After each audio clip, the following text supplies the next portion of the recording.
Hay lugares en Estados Unidos donde la propia tierra parece recordar lo que la gente quiere olvidar. En las onduladas zonas rurales del este de Carolina del Norte, aproximadamente a 30 millas tierra adentro desde la costa, se alzaba, o alguna vez se alzó, una plantación en particular que fue demolida en 1952 sin explicación. Ninguna placa histórica la conmemora. Ninguna familia la ha reclamado como propiedad ancestral en más de un siglo. Y, sin embargo, durante más de 150 años, los lugareños susurraban sobre lo que yacía bajo sus tablas del suelo. No era un tesoro, ni oro. Era algo mucho más perturbador. La evidencia de un crimen tan profundo que toda una comunidad conspiró para enterrarlo, literalmente, y fingir que nunca ocurrió. Lo que estás a punto de escuchar es la historia de la familia Harrington, su gran hacienda y el terrible secreto que mantuvieron oculto en la oscuridad bajo su hogar. Un secreto que, cuando finalmente fue descubierto, planteó preguntas que siguen sin respuesta hasta el día de hoy. Antes de continuar con la historia de la plantación Harrington y el misterio enterrado bajo ella, si estás disfrutando este relato de oscuridad histórica y crímenes olvidados, suscríbete a nuestro canal y activa la campana de notificaciones para no perderte otra historia como esta. Y si nos escuchas desde Carolina del Norte o desde cualquier parte del sur de Estados Unidos, nos encantaría leer tus opiniones en los comentarios. Descubramos qué era lo que los Harrington estaban tan desesperados por ocultar. La familia Harrington llegó a Carolina del Norte en 1783, justo cuando la Revolución Americana estaba terminando. No estaban entre los primeros colonos. Ese honor pertenecía a familias que habían establecido sus tierras décadas antes. Pero eran ambiciosos, astutos y poseían un talento particular para adquirir tierras cuando otros estaban desesperados por venderlas. La guerra había dejado a muchos propietarios en ruinas, con sus finanzas destrozadas y sus futuros inciertos.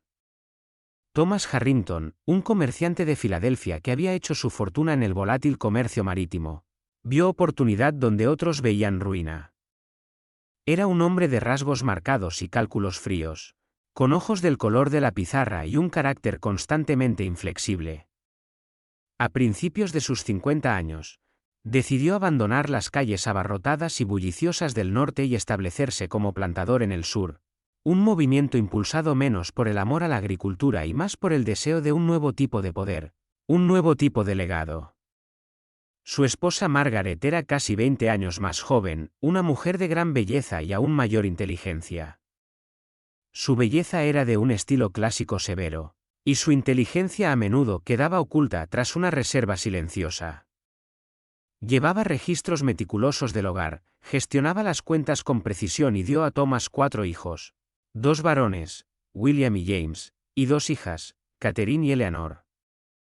Margaret era el motor silencioso del hogar Harrington, su influencia sutil pero omnipresente, su mirada sin perder detalle. Comprendía las reglas no escritas de su nueva sociedad, el delicado equilibrio entre poder y apariencia. La tierra que Thomas adquirió abarcaba aproximadamente 800 acres de suelo fértil, situada en una suave elevación con vistas a un río de corriente lenta que marcaba su límite oriental. El aire allí estaba impregnado del aroma de los pinos y la tierra húmeda, especialmente después de una lluvia de verano, un olor que se adhería a la ropa y la piel. El clima era adecuado para el cultivo de tabaco y algodón, y la ubicación, lo suficientemente alejada de la costa para evitar las peores tormentas, pero lo bastante cercana a los ríos para el transporte, la hacía ideal para la agricultura comercial. Thomas Harrington comenzó la construcción de su casa en 1785, un proyecto que duró 2 años. Sería una estructura imponente, de 2 pisos con un sótano completo construido con ladrillos cocidos en el lugar y madera talada de sus propios bosques. El diseño era moderno para la época, un pasillo central que atravesaba la casa de adelante hacia atrás, amplias habitaciones a ambos lados, una gran escalera que se curvaba elegantemente hacia el piso superior y un porche envolvente orientado al sur, captando la brisa del río. El sótano, sin embargo, era inusual. La mayoría de las casas de plantación de esa época tenían simples bodegas húmedas y utilitarias, utilizadas para almacenar vegetales, conservas y quizá algunos barriles de licor. Pero el sótano de los Harrington era extenso. Un laberinto de múltiples habitaciones con gruesos muros de piedra que parecían absorber todo sonido. El aire allí abajo era perpetuamente fresco, incluso en el calor sofocante del verano, cargado con el olor de la tierra húmeda y algo más, algo metálico y ligeramente acre, como el óxido viejo. Y luego estaba la peculiar característica que más tarde se convertiría en objeto de intensa especulación: una cámara sellada bajo el salón principal, accesible solo a través de una trampilla oculta bajo las tablas del suelo. Esta trampilla no era evidente, estaba meticulosamente construida. Sus bordes se fundían perfectamente con las anchas tablas de roble, requiriendo un conocimiento preciso de su ubicación y una herramienta para abrirla. Thomas Harrington no era un hombre que explicara sus decisiones arquitectónicas. Cuando los vecinos, durante la inauguración de la casa, comentaron la inusual extensión del sótano, él simplemente respondió que era necesario para el adecuado almacenamiento de bienes y para mantener la integridad estructural de la casa en un clima propenso a la humedad. Nadie insistió más. En el siglo XVIII tardío, la propiedad de un hombre era asunto suyo, y un hombre del estatus y la riqueza de Thomas Harrington no estaba acostumbrado a ser cuestionado. Los sonidos de la construcción, el rítmico golpeteo de martillos, el chirrido de sierras, los gritos de los trabajadores esclavizados, resonaron por los campos durante meses, un testimonio del creciente poder de los Harrington. La plantación prosperó. Para 1800, poseían más de 120 personas esclavizadas, una fuerza laboral considerable para la región. El golpe rítmico de las azadas contra la tierra endurecida por el sol, los espirituales lejanos y melancólicos llevados por la brisa húmeda, el aroma dulce y penetrante del tabaco curándose en los graneros. Estos eran los sonidos y olores de su creciente riqueza. La fortuna de la familia creció de manera constante. Sus hijos, William y James, fueron educados en Charleston y Filadelfia, regresando con ambiciones de expandir aún más la plantación. William, el mayor, tenía un temperamento volátil y una energía inquieta, mientras que James era más reservado, con una ambición silenciosa pero intensa. Sus hijas, Catherine y Eleanor, contrajeron matrimonios ventajosos con otras familias de plantadores, fortaleciendo la posición social de los Harrington a través de alianzas.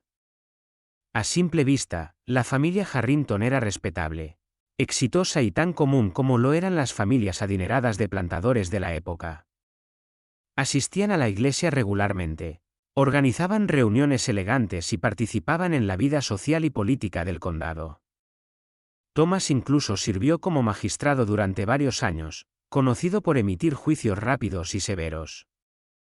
Y, sin embargo, incluso en los primeros años, existían susurros, pero coincidían en un aspecto crucial. Todos sugerían que algo profundamente perturbador estaba ocurriendo bajo la casa de los Harrington, y que la familia hacía grandes esfuerzos por mantenerlo en secreto.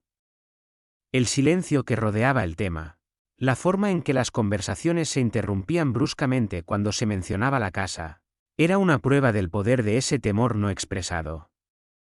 La fortuna de la familia Harrington comenzó a declinar en la década de 1820, no debido a ningún escándalo o revelación, sino por la simple e implacable economía de la producción agrícola. El suelo rico y oscuro, que durante décadas había dado abundantes cosechas, empezó a mostrar signos de agotamiento. Sus nutrientes habían sido drenados por años de cultivo intensivo de tabaco y algodón. El mercado del algodón, antes una fuente confiable de gran riqueza, se volvió cada vez más inestable, con precios que fluctuaban bruscamente según la oferta y la demanda global. La competencia de otras regiones, especialmente de las tierras más nuevas y fértiles del profundo sur, aumentó de forma constante, reduciendo las ganancias.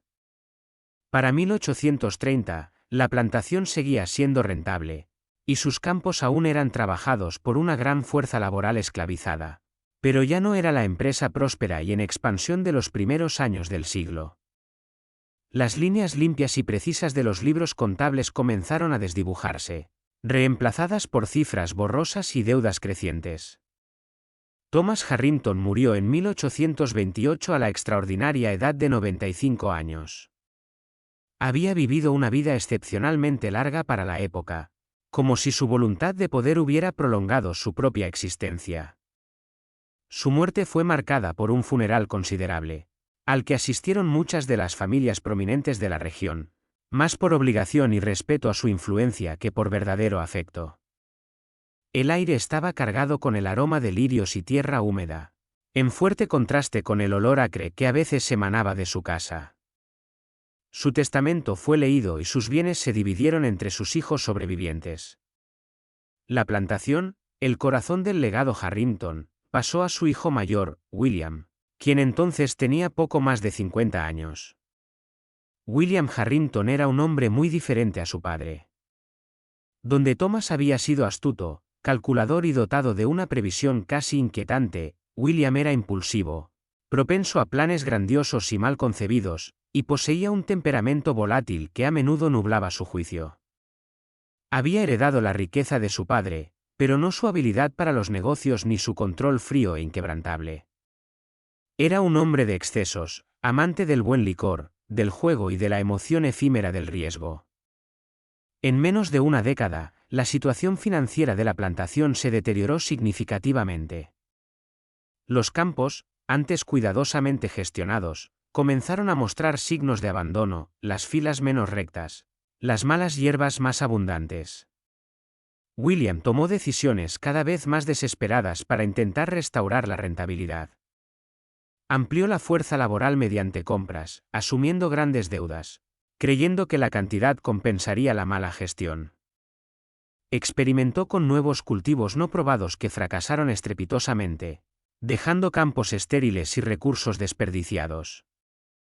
Invirtió grandes sumas en proyectos que no generaron retorno, su dinero desapareciendo en manos de especuladores sin escrúpulos. Para 1840, la plantación Harrington estaba en serios problemas financieros. La gran casa, aunque aún imponente, comenzaba a mostrar signos sutiles de desgaste, una persiana suelta, pintura descascarada, una ligera humedad en las esquinas de las habitaciones. William, ya en sus 60 años, tenía la salud deteriorada, su cuerpo, antes robusto, estaba encorvado, y su rostro marcado por la preocupación y los estragos del alcohol. No tenía un plan claro de recuperación, solo una esperanza desesperada de que algún golpe de suerte lo salvara.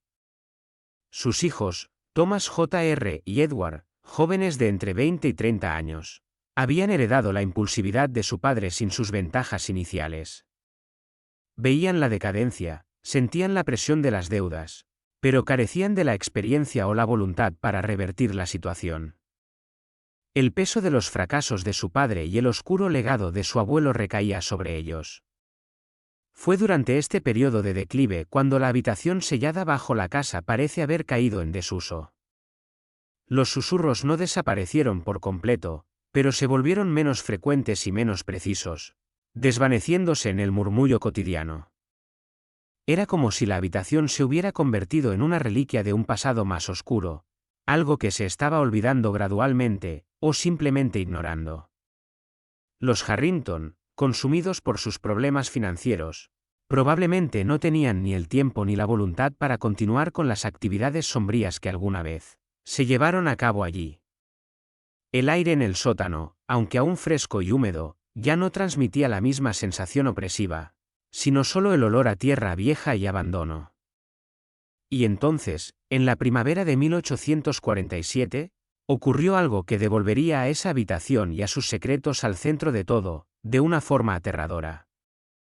El cielo, que durante semanas había sido de un azul brillante y opresivo, se tornó de un púrpura amoratado, y el aire se volvió pesado, cargado de una amenaza silenciosa.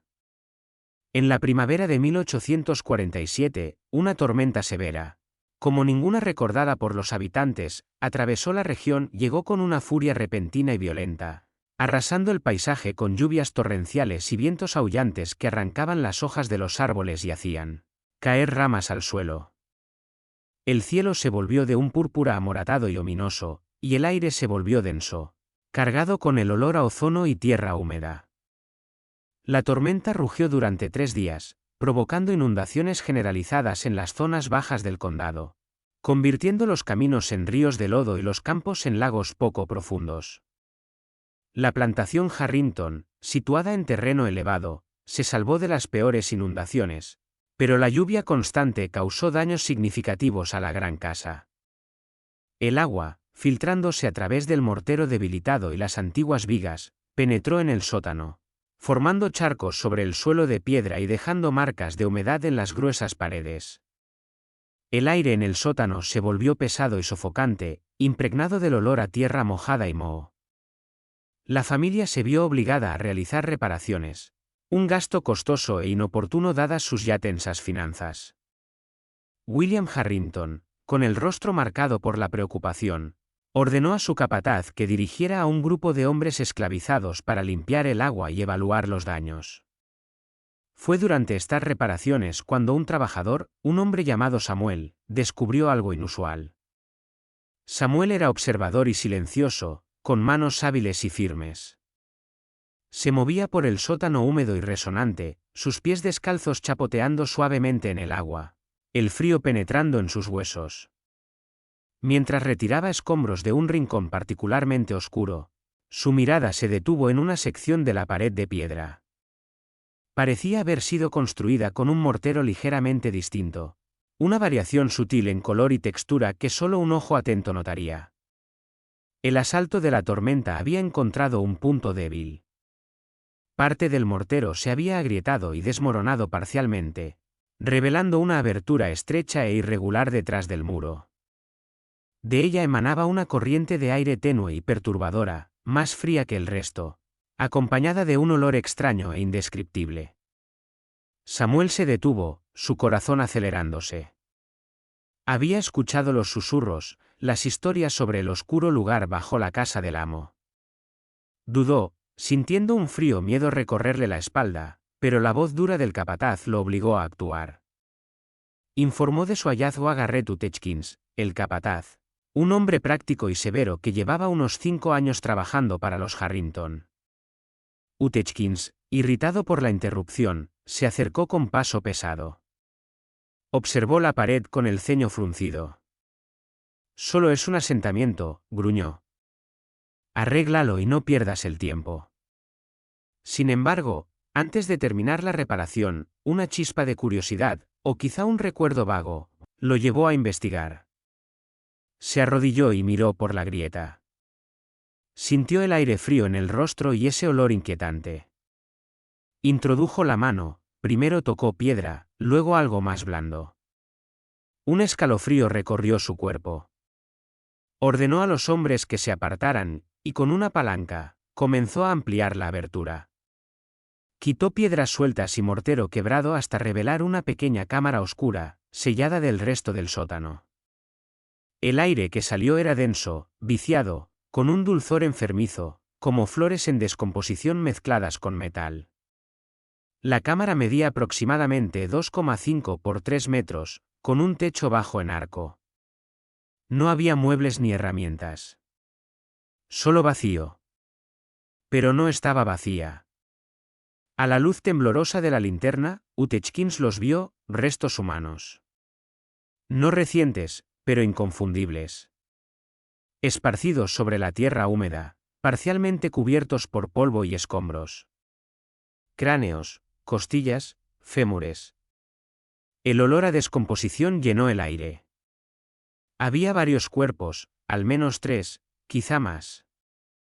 El silencio se volvió absoluto. Utechkins tomó una decisión. No informó a las autoridades. En cambio, ordenó silencio absoluto, amenazando con consecuencias terribles a quien hablara. Luego informó a William Harrington. Lo que ocurrió después no está documentado. Pero el resultado sí, la cámara fue sellada de nuevo. El muro reparado cuidadosamente. Los restos quedaron donde estaban. Y Utechkins recibió una gran suma de dinero y abandonó la plantación para siempre. Lo verdaderamente sorprendente no es el hallazgo, sino el secreto. En 1847, en la Carolina rural, El silencio y la complicidad eran más fuertes que la verdad. Los Harrington seguían siendo una familia influyente. Una investigación habría generado preguntas que nadie quería responder. Habría manchado no solo su nombre, sino toda la sociedad que los rodeaba. Además, si los restos eran de personas esclavizadas, lo más probable, planteaban preguntas peligrosas sobre la violencia del sistema. Un sistema que dependía del silencio. Así que todo fue ocultado. La pared sellada de nuevo. Los restos enterrados otra vez. El secreto guardado. Los testigos fueron silenciados por el miedo. Pero los secretos así no desaparecen. Permanecen en la memoria colectiva, en susurros, en fragmentos. Se convierten en parte del aire mismo, en una sombra constante. El silencio no era ignorancia. Era una decisión. Y los Harrington vivieron para siempre bajo el peso de lo que yacía bajo sus pies. Las décadas que siguieron al sellado de la cámara en 1847 fueron años de un silencio profundo, opresivo, casi físico, pero no fueron años de paz. Para la familia Harrington, ese silencio no trajo olvido ni consuelo, sino una carga constante que parecía infiltrarse en cada rincón de su existencia. Era como si la casa misma respirara ese secreto, como si las paredes lo absorbieran y luego lo devolvieran en forma de inquietud, de insomnio, de miradas esquivas. El secreto no desapareció con el mortero fresco, se volvió parte de ellos. El declive financiero de la plantación continuó con una lentitud implacable, como una enfermedad que avanza sin prisa pero sin detenerse. La tierra, agotada por décadas de explotación, ya no producía como antes. Las deudas crecían, los ingresos disminuían, y la sensación de control que una vez definió a la familia se desvanecía. En ese contexto, el peso del secreto se hacía aún más insoportable, como si la ruina material y la ruina moral avanzaran juntas. William Harrington, que ya era un hombre propenso a la ansiedad y a los estallidos de mal humor, comenzó a deteriorarse de forma visible. Su risa, antes fuerte y dominante, se convirtió en algo raro, incómodo, casi fuera de lugar. Sus ojos parecían siempre cansados, vigilantes, como si esperaran algo terrible que aún no había ocurrido, pero que inevitablemente llegaría. Por las noches, su comportamiento se volvía aún más inquietante. Caminaba sin rumbo por el salón principal durante horas, con pasos lentos y pesados que resonaban sobre el suelo de madera. Justo debajo de ese suelo, oculta bajo las tablas perfectamente encajadas, estaba la trampilla. Ese punto parecía ejercer una atracción silenciosa sobre él. Era como si no pudiera alejarse, como si su mente estuviera atada a lo que había debajo. El aire alrededor de él solía oler a whisky viejo, pero también a algo más difícil de describir: miedo, tensión, agotamiento. Murió en 1852, no solo envejecido, sino consumido desde dentro. No fue una muerte repentina ni dramática, sino un desgaste lento, como si el propio peso de lo que sabía hubiera terminado por aplastarlo. La propiedad pasó entonces a su hijo mayor, Thomas Jr. Un hombre profundamente moldeado por las creencias de su tiempo. Defensor del sistema esclavista, partidario del orden social del sur, convencido de que ese mundo debía mantenerse tal como era. Sin embargo, bajo esa fachada de certeza, había algo más frágil, más inquieto. Thomas Jr. desarrolló una relación obsesiva con la casa, especialmente con el sótano. No era simplemente un dueño que cuidaba su propiedad, era alguien que vigilaba un secreto. Bajaba con frecuencia, a veces varias veces al día, con una linterna en la mano. La luz proyectaba sombras largas y deformes sobre las paredes de piedra, creando una atmósfera casi irreal. Se detenía frente a la sección exacta donde la cámara había sido sellada. Pasaba las manos sobre el mortero, sintiendo su textura, buscando imperfecciones. Cualquier grieta, por pequeña que fuera, parecía alarmarlo. Su mente estaba dominada por una sola idea ocasional del agua y su propia respiración. Era como si estuviera esperando algo, o como si necesitara asegurarse, una y otra vez, de que nada había cambiado. Cuando comenzó la guerra civil en 1861, Thomas Jr. ya era un hombre mayor. Se unió al ejército confederado, pero su participación fue limitada. Nunca estuvo completamente en el frente, como si algo lo retuviera, incluso a la distancia. Al regresar en 1865, encontró un mundo que ya no reconocía. La esclavitud había sido abolida, la economía del sur estaba devastada, y la base misma de su poder había desaparecido. Los campos estaban descuidados, los edificios deteriorándose, y la casa, esa casa, parecía más pesada, más cargada que nunca. Intentó adaptarse al nuevo orden, implementar sistemas como la parcería, pero nada funcionó. La tierra estaba agotada, los recursos eran escasos, y las personas que antes habían sido obligadas a trabajar ya no estaban sometidas a su control. Poco a poco, la familia fue perdiéndolo todo. La propiedad se vendió en partes, los bienes se liquidaron, y el apellido Harrington dejó de tener peso. Para 1880, no quedaba prácticamente nada de su antiguo poder. Ese mismo año, la casa fue adquirida por Robert Calvel, un hombre muy distinto. Comerciante, pragmático, pero con una curiosidad que lo impulsaba a no ignorar los rumores. Había escuchado historias sobre la casa, relatos vagos, fragmentos de algo oscuro que nunca había sido completamente explicado. En lugar de evitarlos, decidió investigarlos. Cuando comenzó a restaurar la propiedad, acompañado por el carpintero Elías Torne, descubrió algo extraño en el sótano. Una sección de la pared que no coincidía con el resto. El mortero tenía un color ligeramente diferente, una textura distinta. Era una anomalía que no encajaba. Decidieron abrirla. El proceso fue lento. Cada golpe del cincel resonaba en el espacio cerrado, creando un ritmo incómodo, casi inquietante. Cuando finalmente la pared cedió, una ráfaga de aire salió del interior. Era un aire denso, estancado, con un olor dulce y desagradable, mezclado con algo metálico. Dentro estaba la cámara. Y dentro, los restos. Huesos dispersos sobre la tierra húmeda. Fragmentos de cuerpos que alguna vez habían sido personas. Cráneos vacíos, estructuras colapsadas, silencio absoluto.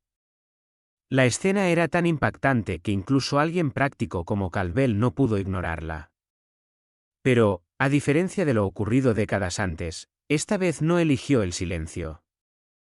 Informó a las autoridades. Sin embargo, la verdad no emergió completamente. La investigación fue breve, limitada, casi superficial. No se identificaron los restos. No se estableció una causa clara de muerte. No hubo responsables. El caso fue cerrado con explicaciones vagas. La cámara fue sellada nuevamente. El silencio regresó, no como ausencia de conocimiento, sino como una decisión consciente. Con el paso de los años, la casa continuó deteriorándose.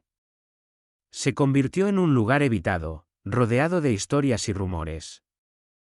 Algunos hablaban de sonidos extraños durante la noche, golpes sordos, como si algo se moviera bajo tierra. Otros mencionaban susurros, corrientes de aire frío, una sensación constante de incomodidad.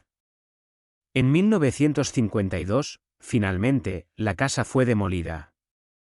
Oficialmente, por ser peligrosa. Pero muchos entendieron que el verdadero objetivo era otro: borrar el recordatorio físico de algo que nadie quería enfrentar. La estructura desapareció. La cámara fue destruida. Los restos, perdidos para siempre. Pero la historia no murió.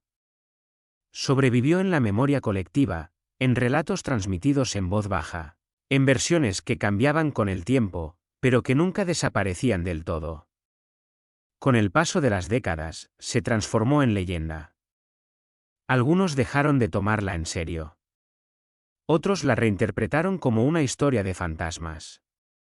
Era más fácil creer en lo sobrenatural que aceptar la posibilidad de una crueldad humana sistemática y deliberada. Sin embargo, para quienes estudiaban el pasado, el caso seguía siendo profundamente relevante. Mostraba cómo una comunidad podía elegir no ver, cómo las instituciones podían proteger el silencio, cómo la verdad podía ser enterrada no solo físicamente, sino también socialmente.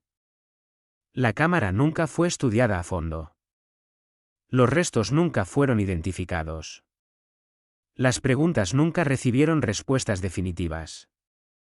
Y quizá eso es lo más inquietante de todo. Porque lo que queda no es solo una historia incompleta, sino la certeza de que algo terrible ocurrió, y que fue ocultado de manera consciente.